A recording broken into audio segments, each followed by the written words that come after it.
আজকে বৃহস্পতিবার না? আজকের এই রাতটা যে জুমার রাত, জানেন আপনারা? আমরা বাংলাদেশে মনে করি জুমার দিন শেষে যে রাতটা, ওইটা মনে হয় জুমার রাত। আসলে ওইটা শনিবারের রাত। ইয়াউমুস সাবত, ইয়াউমুস সাবত, ইয়াউমুল আহাদ, ইয়াউমুল ইসনাইন, ইয়াউমুল সুলাসা, ইয়াউমুল আরবিআ, ইয়াউমুল খামিস, ইয়াউমুল জুমআহ। এই হচ্ছে 7 দিনের আরবি নাম। তা আজকে হচ্ছে ইয়াউমুল খামিস।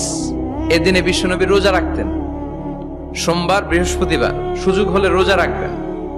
যারা রোজা রাখবে তাদের জন্য ইন দ্য ডে অফ জাজমেন্টে আল্লাহ স্পেশাল একটা গেট বানাবে জান্নাতে ঢোকার জন্য।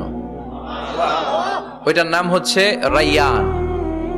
মান দাখালাহু লাম ইয়াজমা আবাদা। একবার who can enter within this door he will never be thirsty again. একবার যে দরজা দিয়ে জান্নাতে ঢুকতে পারবে, আজীবনের জন্য তার গলার তৃষ্ণা মিটে যাবে।